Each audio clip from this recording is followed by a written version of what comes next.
Thalavan 2 hours 10 minutes run టైమ్తో థియేటర్స్లో మలయాళంలో release అయ్యి హిట్ అయిందో ఫట్ అయిందో నాకు తెలియదు. ఇప్పుడు సోనీ లీవ్లో తెలుగులో కూడా స్ట్రీమ్ అవుతుంది. ఇక చూశాక నాకైతే 50-50 సాటిస్ఫాక్షన్ గైస్. థ్రిల్లర్ ఫ్యాన్స్ ఎవరైతే ఉన్నారో ఒకసారి ట్రై చేస్తారంటే వాళ్ళు చూడొచ్చు. మిగతా వాళ్ళకి మిక్స్డ్ ఫీలింగ్ రావచ్చని అనిపించింది. ఫస్ట్ హాఫ్ చూసి సూపర్ స్క్రిప్ట్ భలే రాశారు, బుర్రకు పదును పెడుతుంది, థ్రిల్లర్ ఫ్యాన్స్కి నచ్చుతుంది అని అనిపించేలా చేస్తుంది ఫస్ట్ హాఫ్.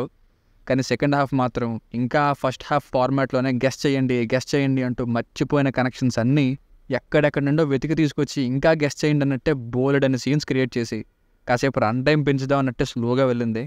ఇక ఈ సెకండ్ హాఫ్ దగ్గర డిస్కనెక్ట్ అయ్యా నేను. అసలు రీజన్ విషయంలో ఏం జరిగిందని స్టార్టింగ్ పోర్షన్ని మాత్రమే చూపిస్తారు, కానీ ఆ తర్వాత ఏం జరిగింది అన్నది చూపించకుండా మొత్తం మూవీని నడిపి లాస్ట్లో చూపిస్తారు. అండ్ అన్నీ కూడా తర్వాత చూపించడం కోసం ఈ సీన్ ఇక్కడ పెట్టేద్దాం అన్నట్టే ఉంటాయి సెకండ్ హాఫ్లోని సీన్స్. కానీ ఫస్ట్ హాఫ్ ఉన్నంతగా పెద్ద థ్రిల్స్ కానీ ఎంగేజింగ్ కానీ అనిపించలేదు సెకండ్ హాఫ్. ఏదో లాస్ట్ వరకు ఏం జరిగిందో చూడాలి కాబట్టి అలా వెయిట్ చేశా. మీకు ఎలా అనిపించిందో కమెంట్స్లో చెప్పండి. సరే లాస్ట్లో రివీల్ చేస్తారు, దానికోసమైనా చూద్దామని వెయిట్ చేసి ఓపిక్గా చూస్తే ఇంకా లాజిక్లెస్ రీజన్స్తో ఎండ్ చేశారు. అసలు మెయిన్గా సౌండ్ రాని క్రేన్ ఏంటో, ఇన్వెస్టిగేషన్ కోసం వెళ్ళిన ఆసిఫ్ అలీ గారు వచ్చినప్పుడు ఒక మెయిన్ విషయాన్ని అడగకపోవడం ఏంటో, అసలు వ్యక్తి అతని భార్యని చంపింది ఎవరు అని ఆ మాత్రం డౌట్ రాదా, ఇలా కన్విన్సింగ్గా అనిపించలేదు నాకు. సెకండ్ పార్ట్ ఉందంట మళ్ళీ 50-50 సాటిస్ఫాక్షన్ గైస్. థ్రిల్లర్ ఫ్యాన్స్కి ఒకసారి ట్రై చేయొచ్చు, ఇక మిగతా వాళ్ళకి అంత ఎక్కదని నా ఒపీనియన్. ఫ్యామిలీస్ చూడొచ్చు అంటే ఎస్ చూడొచ్చు, అటువంటి కంటెంట్ ఏం లేదు. బేసిక్ స్టోరీ లైన్ ఏంటంటే రియల్ ఇన్సిడెంట్స్ అని చెప్పే ఒక క్రైమ్ టీవీ షోకి ఒక రిటైర్డ్ పోలీస్ ఆఫీసర్ చెప్పిన ఒక most important high profile case ఏంటి, అందులో ఒకరంటే ఒకరికి పడని ఇద్దరు పోలీస్ ఆఫీసర్స్కి ఏం జరిగింది అన్నది స్టోరీ. ప్లస్ పాయింట్స్ డాక్యుమెంటరీ లాగా చెప్తారు, బట్ ఇంట్రెస్టింగ్గా స్టార్ట్ అవుతుంది ఒకదాని తర్వాత ఒకటి. ఆ షోలో జరిగిన ఇన్సిడెంట్స్ అన్నీ చెప్తూ ముందుకు వెళ్తుంది. ఇక్కడ బిజ్జు మీనన్ గారికి అండ్ ఆసిఫ్ అలీ గారికి మధ్యలో వచ్చే సీన్స్ ఏవైతే ఉన్నాయో సినిమాకి హైలైట్ అని చెప్పొచ్చు. అక్కడ బ్యాక్గ్రౌండ్ మ్యూజిక్ కూడా బాగుంది.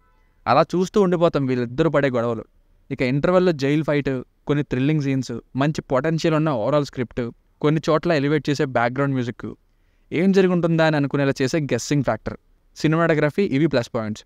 మైనస్ పాయింట్స్ ఈ గెస్ట్ చేయడం అనే దాన్ని మరీ ఎక్స్ట్రా సీన్స్ని తీసుకొచ్చి సెకండ్ హాఫ్లో ఓవర్లోడ్ చేయడం, ఫైనల్ రీజన్ చూశాక లాజిక్స్ లేకుండా ఓకే ఇదేనా అనేలా అనిపిస్తుంది. కానీ ఓహో ఇదా రీజను ఓహో అనేంతలా ఏం ఉండదు. ఇంకా చాలా చోట్ల slow pace and more over కొన్ని సీన్స్ని మాటల్లో ఎక్స్ప్లెయిన్ చేస్తూ ఉంటారు. స్టార్టింగ్ నుండి సెకండ్ హాఫ్ ఐర్లాండ్ వెళ్ళిపోయాడని చెప్పే స్టోరీ వరకు అన్ని ఒళ్ళు దగ్గర పెట్టుకొని క్యారెక్టర్స్ నేమ్స్తో సహా గుర్తుంచుకోవాలి, అంతలా జాగ్రత్తగా ఉండాలన్నట్టుగా ఉంటాయి. నేనైతే కొన్ని సీన్స్ని వెనక్కి పెట్టుకొని మరీ చూసా. ఇవి మైనస్లు. సో ఫైనల్గా మూవీకి వర్డిక్ట్ ఏంటంటే ఎక్కడ స్కిప్ చేయడానికి ఛాన్స్ లేదు. థ్రిల్లర్ ఫ్యాన్స్కి నచ్చొచ్చు, మిగతా వాళ్ళకి పేషెన్స్ పక్కగా ఉండాలి. a very good potential script let down by second half. దీనికి రేటింగ్ వచ్చేసి ఇది నా ఒపీనియన్ 2.75/5. మీకు కనుక నా రివ్యూ నచ్చినట్లయితే మరిన్ని రివ్యూస్ కోసం మన ఛానల్ని సబ్స్క్రైబ్ చేసుకోండి. Thank you.